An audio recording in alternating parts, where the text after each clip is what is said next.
You're listening to episode 63 of the Comm Cafe, Mustang turned Maverick. Jennifer Mazzarolo stops by the Comm Cafe, and this is part 3 in my series of interviews with fellow CPA accountants. Jennifer shares her story of working for one of the big 4 accounting firms here in Canada to now running a successful recruiting agency, and she is the president of Maverick Consulting Group. Now, sit back and enjoy my conversation with Jennifer as she shares with us tips for both new and seasoned CPAs and what the trends are in the accounting industry today and tomorrow. Hey, welcome to the Comm Cafe. This is Dwayne Richards, your host. This is where we hang out. We talk about personal development, professional development, mindset. Today's a lot of stuff around professional development. I have a guest with me today. Her name is Jennifer Mazzarolo. That's right, Rolo like the chocolate. She uses that. She is a fellow CPA, CA. She is the president of Maverick Consulting Group.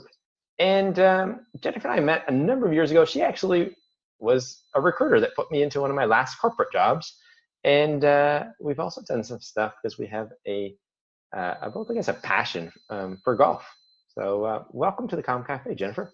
Thank you. Thanks for having me. Wow, thanks for saying yes. Now, today's topic, we're going to introduce a little bit around for our fellow CPAs, both for new CPAs who are just getting out into the workforce, and for those more experienced CPAs that may be doing transitions in jobs, maybe 10, 15, maybe even 5 years into the field. And now they're like, how do I go about the new job search in today's ever-changing business environment? So, but first, maybe to share a little bit how you, as a CPA CA, got into the business of recruiting. Sure. So I started my career after I graduated university. I was going to take on the world. I got my CA at Coopers & Lybrand and realized I had no interest in continuing in the audit world. So I went into industry and I worked for some great companies there, Pepsi, Kellogg's, GlaxoSmithKline, and Amgen. And by the end of my finance career, I realized I really wasn't hitting my full potential. There was something missing. I was successful in finance, but I didn't really enjoy it. I didn't get that intrinsic value. And I realized I was a sales and marketing person trapped in an accountant's body. So I made the switch to recruiting because I felt I could leverage my CA.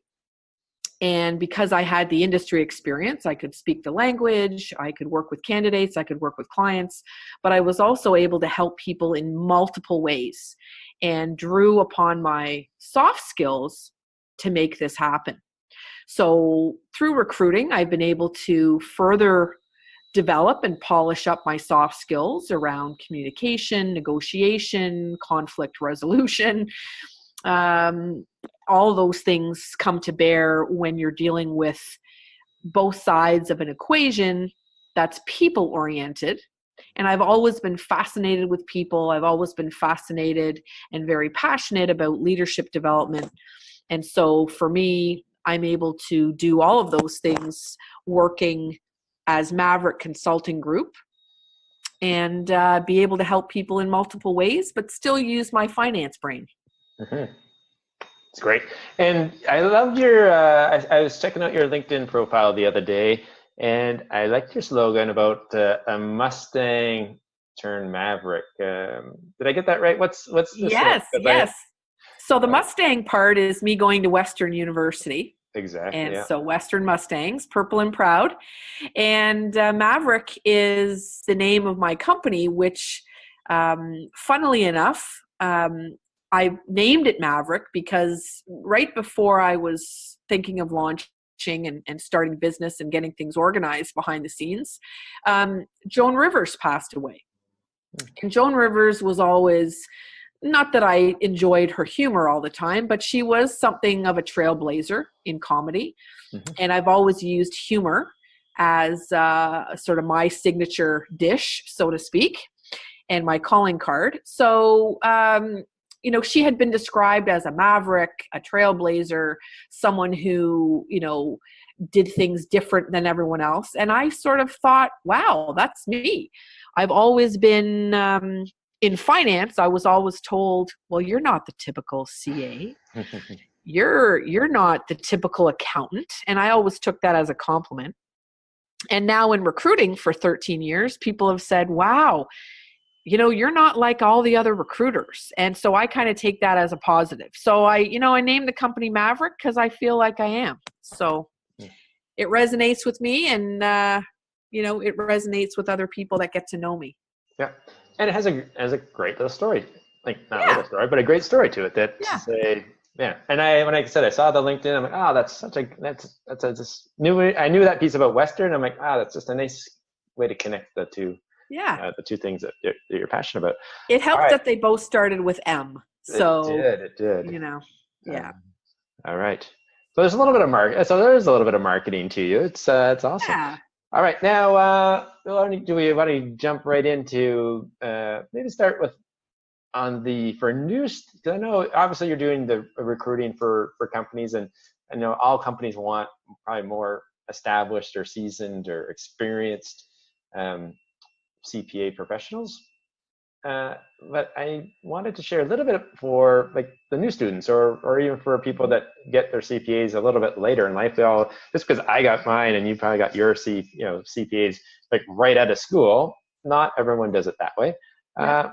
What's the trend, or what do you think is some quick tip, like your top 3 tips? Let's not give them too many tips. Like 3 things that new CPAs just need to be aware of when they're searching for that could be that first job, or that the shift from being a student to being in the real workforce. Yeah, no, that's a great question. I deal a lot with new grads and people that are enrolled but not yet completed their CPA, actually. I've been a CPA mentor with CPA Ontario. So that's a formalized program where I'm actually a mentor to people that are getting their CPA or want to do their CPA. So I've got some experience working with university students in the Path to Success program, and I've also been a CPA mentor. So the couple of the tips that I would use for those folks are, number 1, learn how to network. You may or may not get your first job or your next job through a recruiter or an online posting. You may get it through knowing someone who knows someone, or your neighbor who works at RBC, or a connection through some other association or alumni group. So you need to know how to network. And this is something that I think university and newer grads maybe aren't so great at. That's one thing. I think the second thing is it's kind of related to the first, which is they are much better at using technology than a seasoned person like myself who might be transitioning after 15 years in a career. So I think to their benefit is technology. So, using LinkedIn, using Indeed, using things like Skype or Zoom or some of the social media platforms, I think they're much better at that. So, that's an obvious sort of tip for them as well, is leverage their strength. And I think their strength is in technology. I think the third would be communication skills. Again, these are all kind of related, but no client wants to hire a robot. This is what I tell new grads. So I'm glad that your marks are great. And clients are interested in knowing how well you do academically, but they're not hiring a robot. So they want to know that you have good written and verbal communication skills, that you can speak with confidence, that you can look people in the eye when you're speaking to them. So a couple of tips, especially for interviews, is making sure that you've got that communication skill really polished. And certainly for interviews, when you're moving from a student to maybe getting your first job upon graduation, you really want to make sure you have those communications strong. Good handshake, eye contact, speak with confidence, give good detail in your answers. A lot of interviews are situational in nature now. And I find clients will use those situational interviews to weed out people who can't think on their feet and who aren't very articulate. So those are some tips, I think, for the new grads or, CPA enrolled but not yet completed. All right. And I wrote them down. Like just because they're Great. for new people doesn't mean they're not for older people too. True. Now, the communication is a great tip.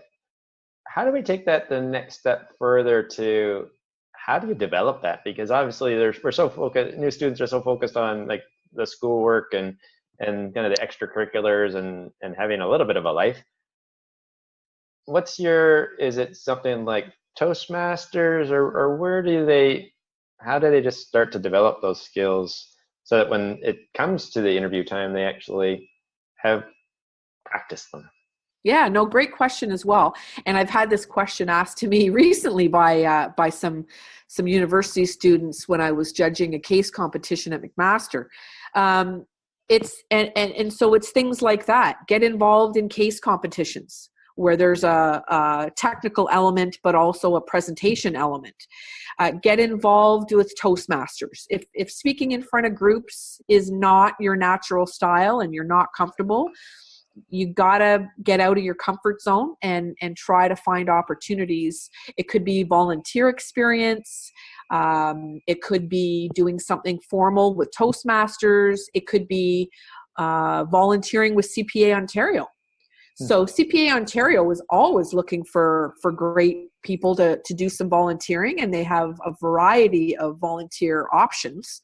So you can find the one that suits you best. And so I find, whether I go because I'm asked to be the keynote speaker or whether I'm going in the capacity of being a judge, it's a great opportunity for me to network. It's a great opportunity for me to also work on my communication skills. So I think those are a couple of ways people can brush up on those.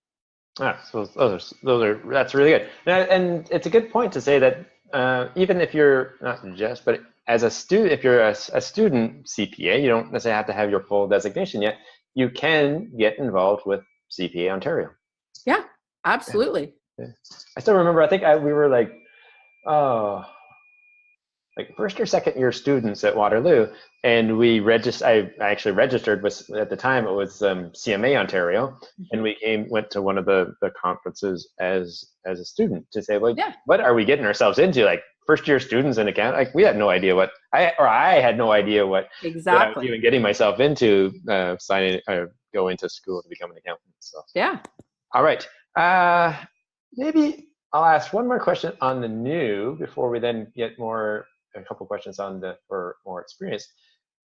How do you get that first, it's the chicken or the egg, like people want experience and you don't have, you're still been working at, students have been working at Wendy's or in the service industry. Yeah.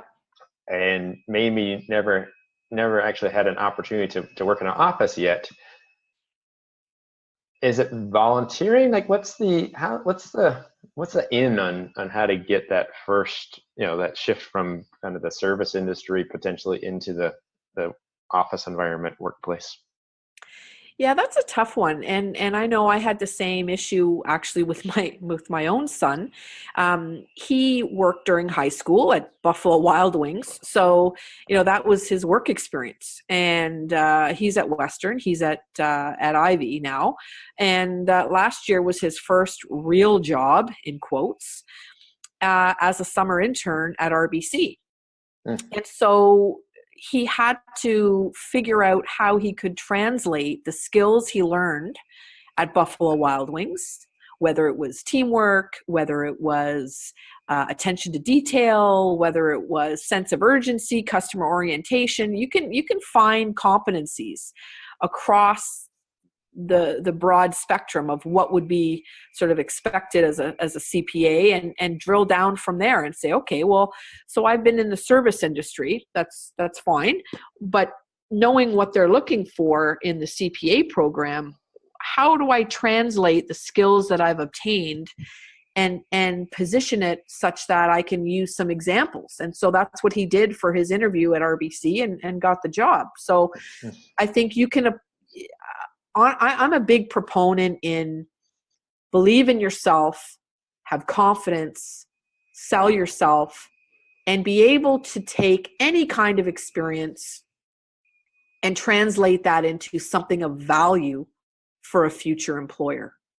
And I think you can find examples, and if people want some help with that, they can contact me. But I think there's an opportunity to be able to sell yourself in many ways. And to be honest, clients that are hiring new grads, they've seen your resume.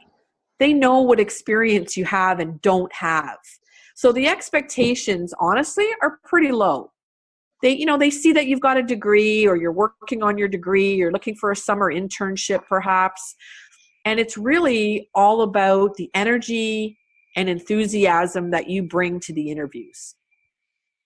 No, that's fantastic. And then I guess the only other piece I would add to that is, again, the networking point of view is that, and using LinkedIn early so that you can, people that you do meet, regular customers, even people that you babysat for, like, you never know who is the, you never know who is like the VP of RBC that may be able to give you a reference to say, okay, like I don't know about his business acumen, but I know that, that this person is, reliable and dependable and shows up and on time and professional.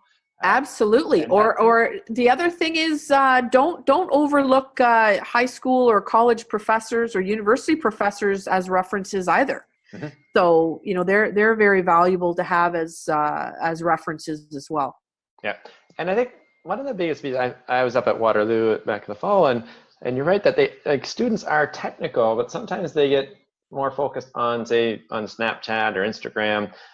It's to remember that, LinkedIn is there for a reason, and it is the number one professional networking platform, and it's a great way to stay connected with, especially even if you have summer jobs, it's a good way to stay connected with former employers or get that reference or the recommendation there, because sometimes people move on and you lose track of them.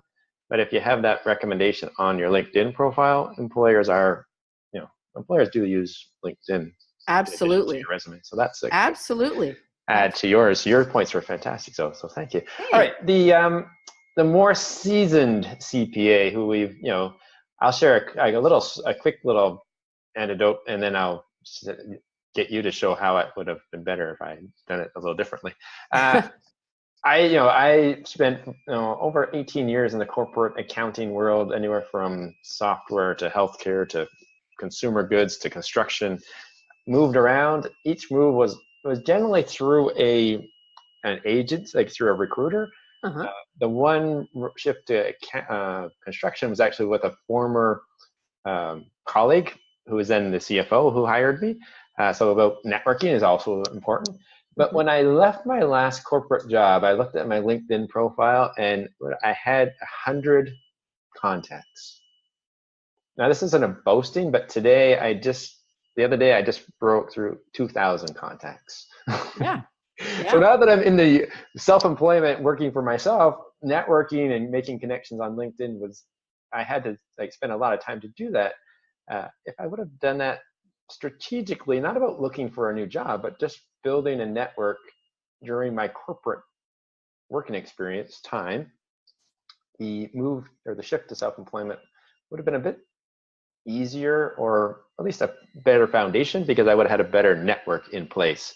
So I think my first piece for people that are in the court or that are established in their roles is that even if you're not looking for a job, you still have to be continuing to grow your network and influence, and like I said, even mentoring the other way, like mentoring people who are under you or who are younger than you to say, so that's a quick tip for me is don't just get lazy.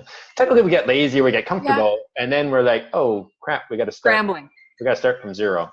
Yeah. Well, and that's funny you should say that, because when I first got into recruiting, there was no LinkedIn.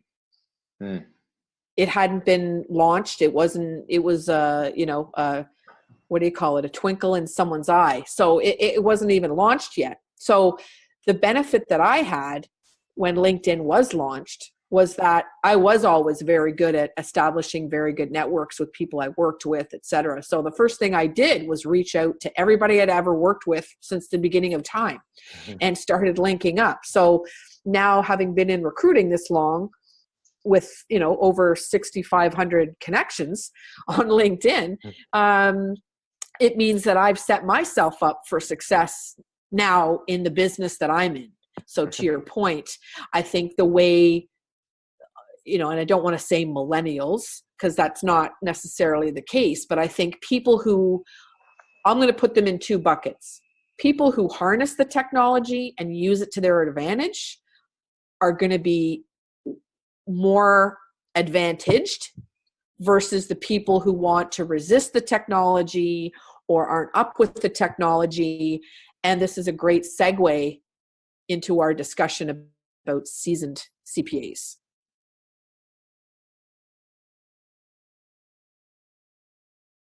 Four is part 2 of my conversation with Jennifer Mazzarolo and tips for the more seasoned CPAs. Now, stay tuned. The next episode's coming up. It is part 2 with Jennifer Mazzarolo, Mustang turned Maverick.